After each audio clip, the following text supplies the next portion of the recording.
Hi, everybody. Welcome to Grab Your Keys. I am very excited today to have a new friend on. I was introduced to Ian Klein at the Mortgage Collaborative. We were on a panel together and I learned so much from him. And I said, you need to be on my Grab Your Keys podcast. So thank you today for joining us. Thank you, Sue. Yeah, Nashville, that rings a bell, and it was a great time, and likewise had such admiration and respect for you as well. The more I learned about you, and that was the first time we met, so it I know, and was it's it was amazing. awesome. Yeah, We've been in the mortgage world for a long time. You are a mortgage entrepreneur, for lack of a better description. You do a lot of different things, a lot of marketing stuff. Founder of the Mortgage Marketing Club, chief marketing officer at US Mortgage. And you are a little bit like me. I like to have my hands in a couple different things, always moving. And I think that in marketing, in the world that we live in today, you have to have your finger on a lot of different things so that you truly understand what originators need to give them nuggets and marketing material. Would you agree with me on that? yeah, absolutely. And I think what's also important to know, like this industry, the mortgage industry, it it welcomes and it helps propel the individuals that have that entrepreneurial spirit. Like, great industry to get into.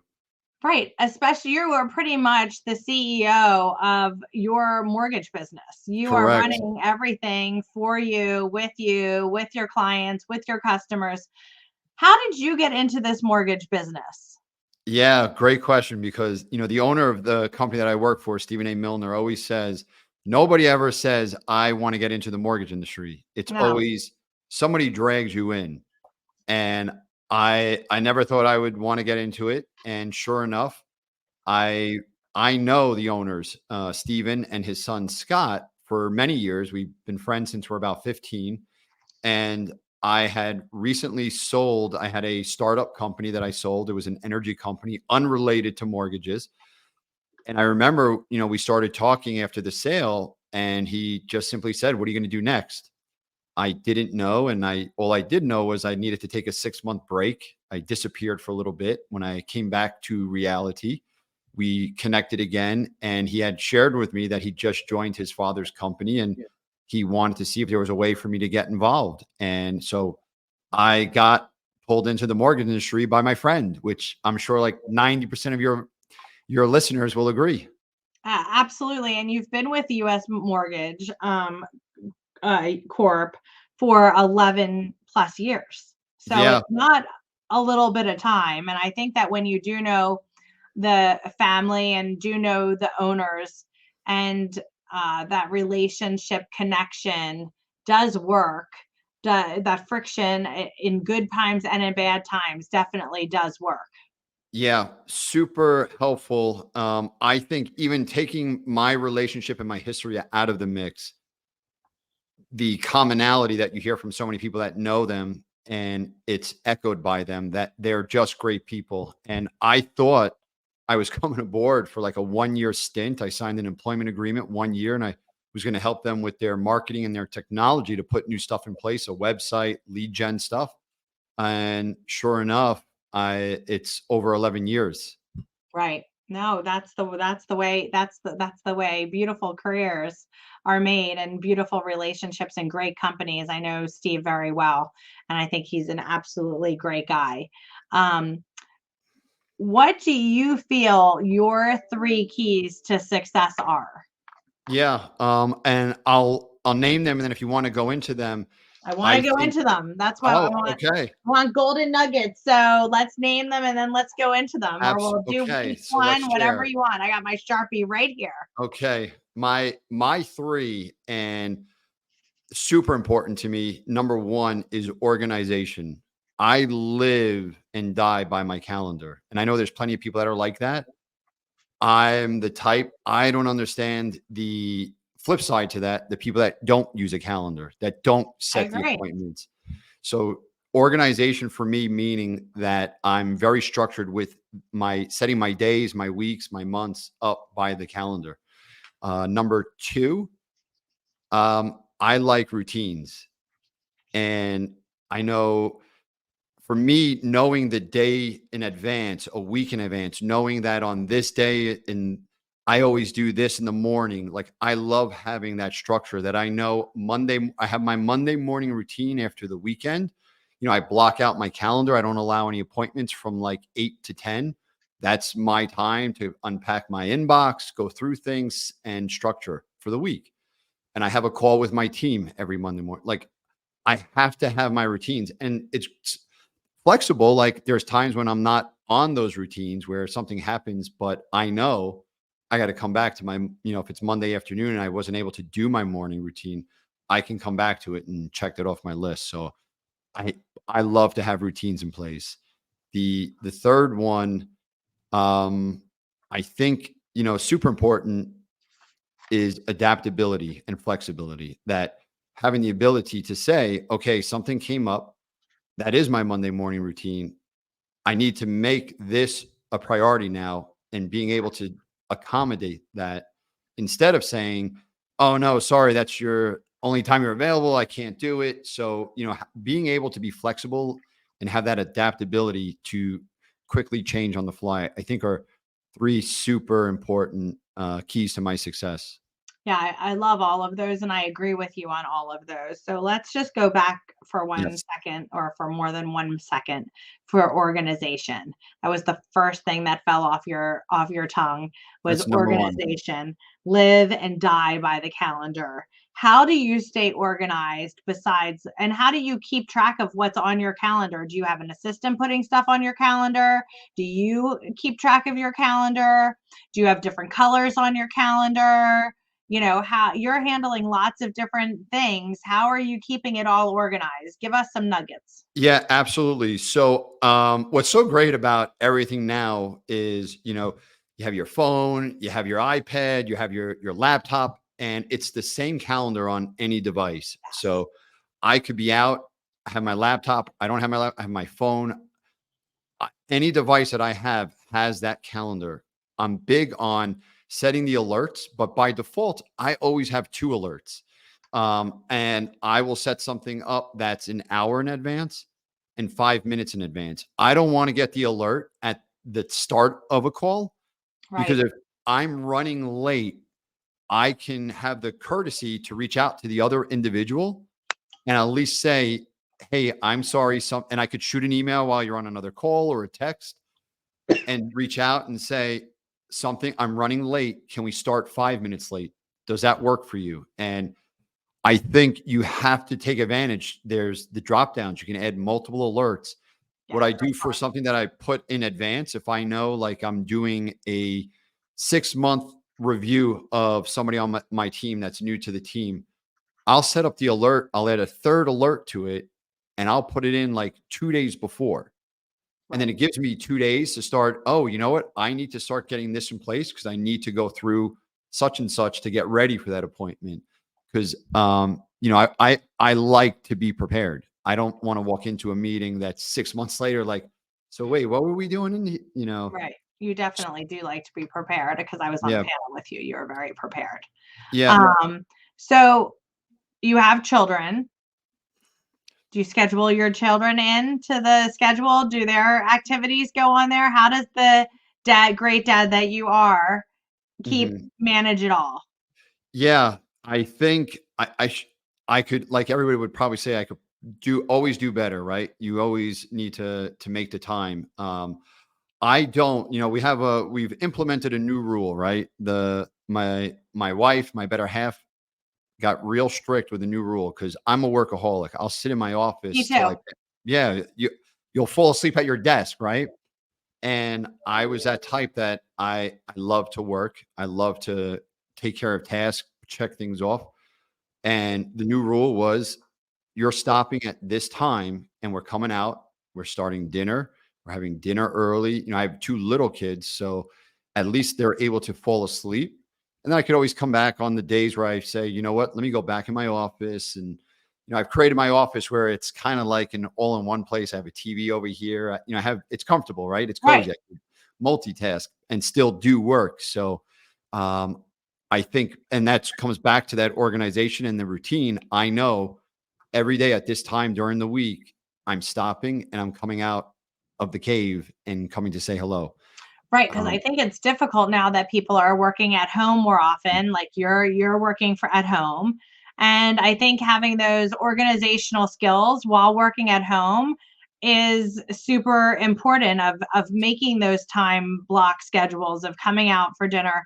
I had a rule when the kids were growing up because, I have a 20-year-old and a 23-year-old, so I was completely on the other end of the spectrum. I had a rule that I didn't have a computer in my house. So I didn't have a laptop. I didn't have a computer because I'm a workaholic. That doesn't yeah. mean I don't have my cell phone. So there was a lot I could do, but a lot I couldn't do at the same time. And then we had COVID and we had ended up with computers in the house.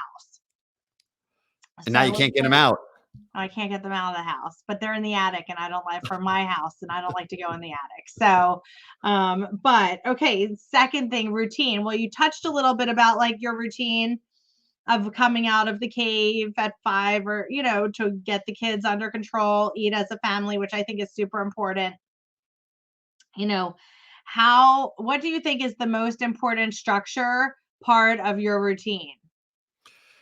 Yeah, I think maybe the most important, and it might sound a little funny. It's unrelated to work. I'm an early riser. Been waking up. I've always been an early bird, and I'm the type I like to get to the gym first thing in the morning. So I literally the morning routine is get get the kids to the bus stop, get them on the bus, and go right to the gym. I like to start the day with that feeling that I've accomplished something. I get my energy from it. I feel good. While I'm at the gym, I'm either listening to an audible book, I'm listening to a podcast, something usually motivational, work related, learning new things, and you're accomplishing, I feel like, two things at one time because I'm listening to either a book, something that's helpful, listening to a TED talk, and I'm working out and I'm getting that out of the way where, I know so many people that will say, like, I like to go for my lunch break. Then they don't make it on their lunch break because they got so busy on work and they ate at their desk and they didn't go. And, I like to be able to say, like, I did this, I did this, I did this. By the time I get into my office, I already have things that are done for the day. And I think it's so important because you don't want to transferring it over to work. I don't like having stuff that stays on my calendar that I keep kicking the can or it keeps taking 52 meetings, 52 appointments to get done. Sticking to that routine where I will time block and get something done. We're going to do a redesign of the website. We're going to make a new recruiting page. I like to structure it so that I don't just do like 20 minutes today on it, an hour. It's I'm blocking out 2 hours, we're getting it done, and it's going live so that it's Right. done. So I think having routines and putting that type of structure in place is super important. I don't like the to be continued. I hate coming out of a meeting and running out of time, and before the end of the meeting, we're scheduling part two of the meeting. It's like, oh my, why couldn't we? Just nail it out. Why can't we Yeah, just get it done? And I always say, why leave for tomorrow what we can get done today? yeah. I also for work, the part of my routine that I think is super important. I know, like I was talking earlier, Monday morning to me is super important because it sets up the week for what I do. And I know so many loan officers when I talk to new loan officers at our company, and then I start to unpack what their business model is and what they're doing, and then I find out there's no routine in place. And I say, hey, how about every Monday? If you're not going to do anything for the rest of the week that's structured, at least Monday, have this in place. The first thing you do from 9 a.m. to 11 a.m. is this punch list. And it's going to set up your week for success because you're going to have this routine of things that you know of what to do for the week. So it's the same for me where Monday morning is super important that I have my go through my inbox from the weekend. I meet with my team, work on the tasks that are open, what we're closing out, what we need to start up, et cetera, so that we then can map out our schedule for the week. Yeah, I love that. And the third one, adaptability, which I think is paramount in this marketplace and in all marketplaces, especially in the mortgage industry, but even for any entrepreneur, adaptability. And you said prioritize acclimate and move. Yeah, I think it's key for, and I just, these are things that, you just pick up in like reading in different books and you start applying them. I learned early on that you have to be adaptable because things are going to change. You're going to have plans in place. Things are going to come back. Compliance is going to say, "Hey, no, you can't do that. Stop what you're doing." And you're in the middle of something. You need to get something out. So you have to pause that, pump the brakes, and jump back on something. I just think you have to be adaptable. Even like our current market, the rate environment, even though rates came back a little bit now, but so many loan officers needed to adapt their business model. Like, I can't just focus on refis anymore. I got to go back out there and generate realtor relationships. I got to go generate consumer leads for home purchases. Yeah, we So, always said to just have the refinances be gravy and your past clients and the ones that come to you, and to always be planting the seeds with your referral partners and your partner and your relationships. Because, the refinances come and go. And I know everyone's like super excited that interest rates are coming down, but it's not even the right time. So I have all these, I see all these posts. I just saw a post. Hey, if your interest rate's over 6.5, call me. Don't actually don't. It's not the right like right now is not the perfect time. I right, mean, you need a real loan officer to tell you when's the right time. That's what a right, real loan officer does. A real consultant tells you the right time, not, oh, I think this is the train and we should jump on it now. right. Which is so important in adaptability. But I think in your particular field in marketing, I think that's so important, is to be adaptable, because what post you do tomorrow that might have ready for tomorrow might be not be the one that can go out tomorrow. Correct. You might have to pull something because the market's changing. And I don't think that everyone realizes how it in marketing you have to be adaptable to that and know what's going on in the marketplace, because the video you record last week because you're doing a content day isn't what can go out. Right. Right. Or there's just so many, working with loan officers, there's so many individual personalities where this loan officer might be focused only on renovation business. This loan officer is on reverse business. And you have to be able to go into these new calls, these new meetings, talk about different business plans, be adaptable to their needs and wants.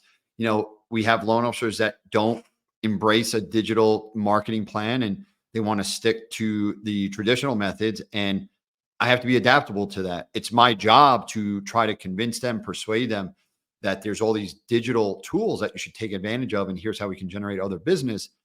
But at the end of the day, their business model, they could still say no and say, so, hey, support me on my mailer, support me on this. And I have to be adaptable to that request.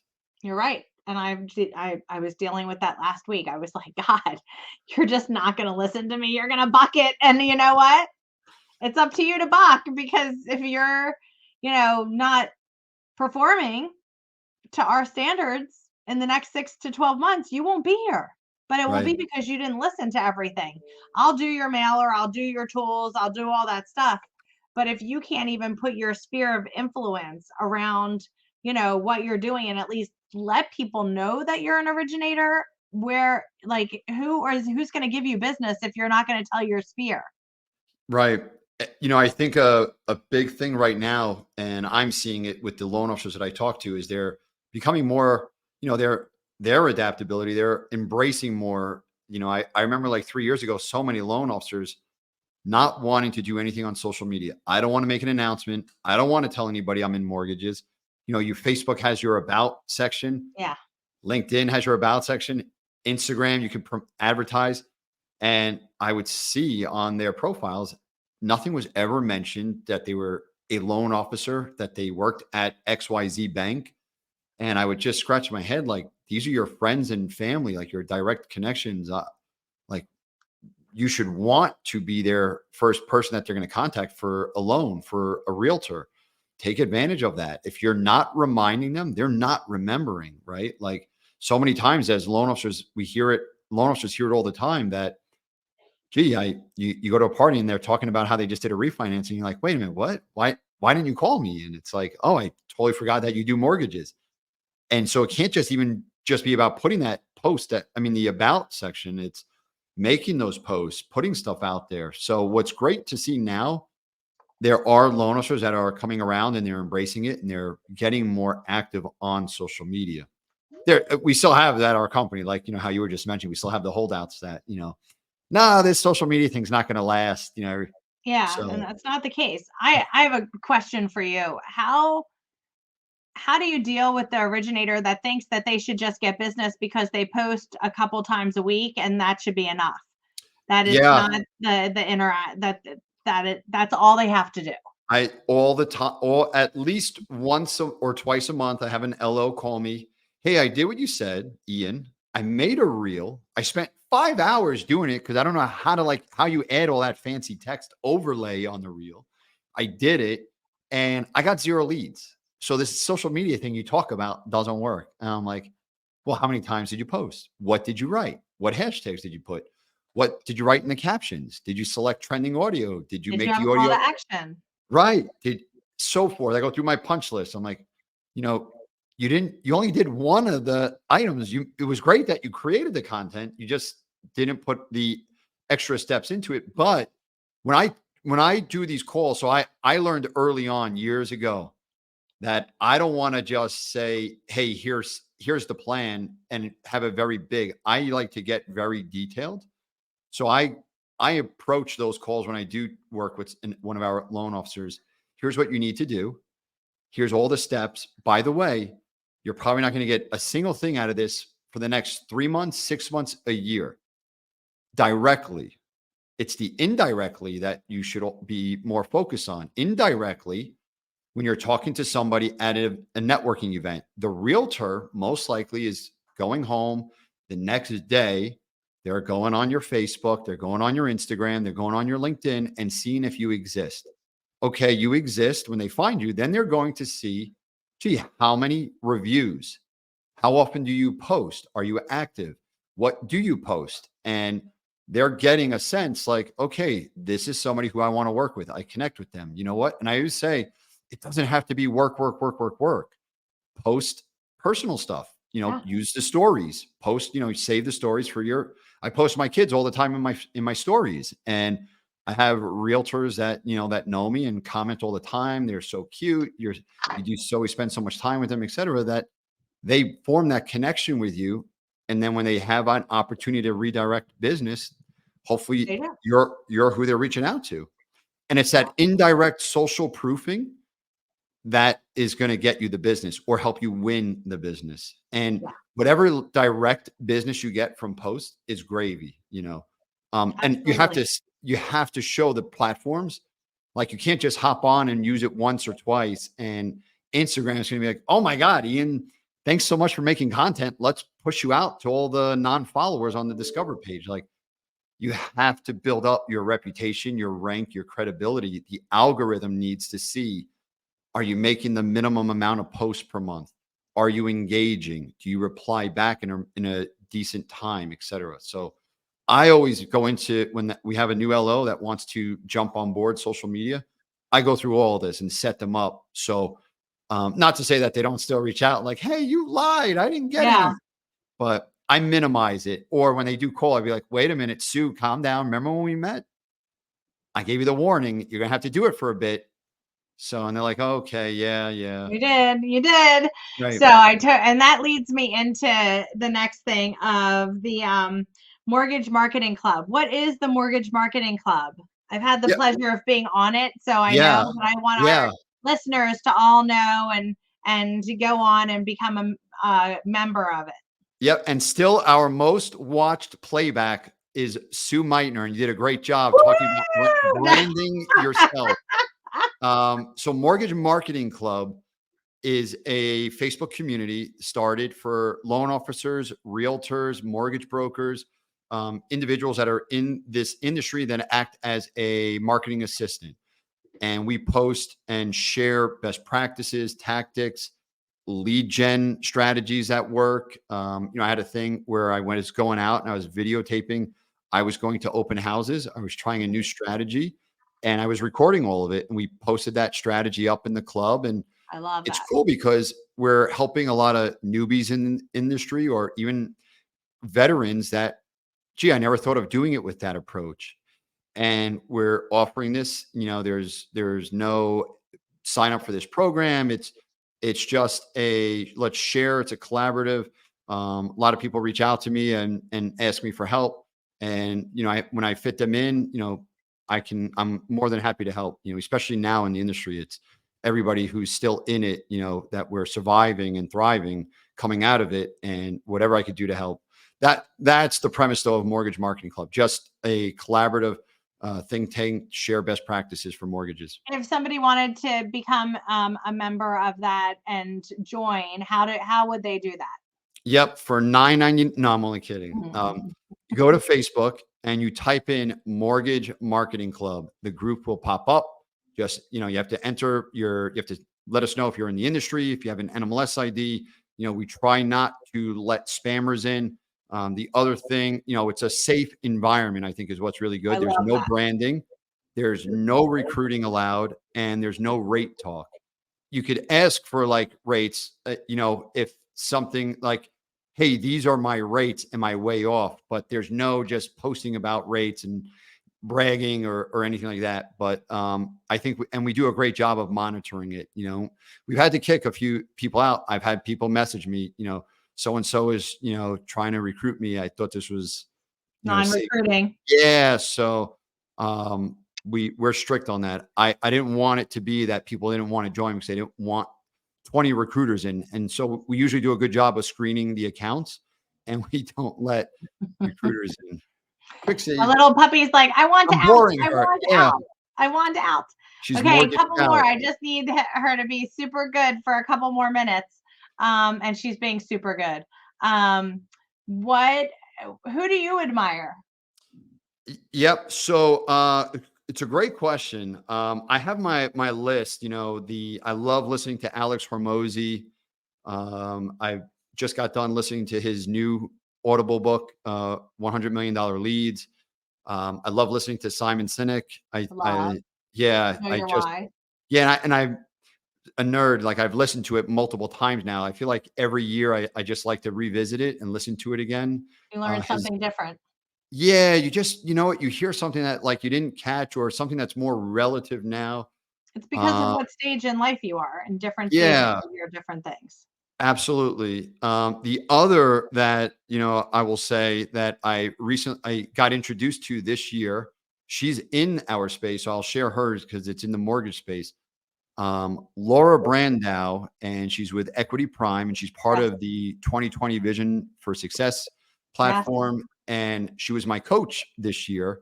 I was doing coaching with them this year, and I selected her as my one-on-one coach. And just like total superstar. Like when I listen to these people talking and you hear them on Audible or they're on books, they're on TED Talks, she is like right up there and phenomenal and gave me so much information of how I should approach things. In total, I've applied so many things that she shared with me. Yeah. Just She's really great. admire. I love, and she posts every day. She's so consistent. I love listening to her motivational posts every day. Just really like love listening to her and really admire her. Yeah, she's awesome. And all Yeah. those books are awesome. Um, if you had to make a career change, what would it be? I would 100% go into some form of technology slash marketing slash AI. I just think that that is the future. That's where everything's headed. I've gotten in the last 3, 4 months so big on AI and conversational AI bots.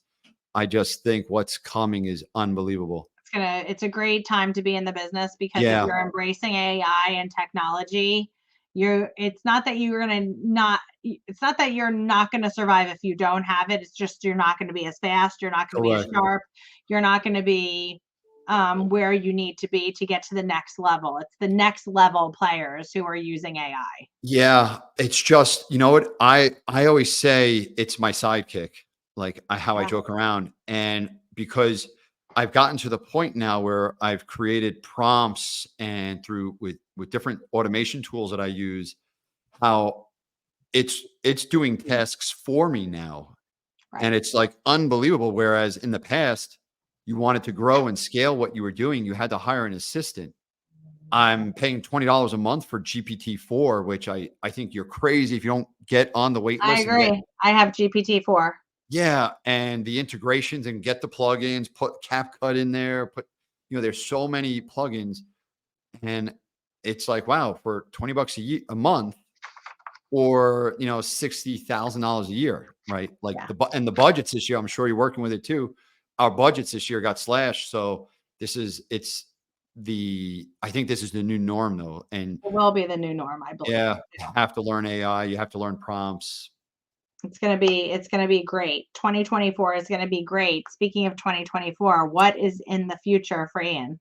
Yeah, so using that as the springboard. So I've been working on a project that, been keeping quiet, been proofing it out, have been I built out a social media agency platform called socialnow.io, and it's a done for you social media system where, going back to it, I know so many people in sales positions and influencer positions, they just don't either have the ability or the time to do it, or both. They don't want to do it, they think they stink at it. So I created a process where we can automate that for you, create the content. It's your post, your information, all the DMs, the comments, everything comes back to you, and it's a done for you system. That's And great.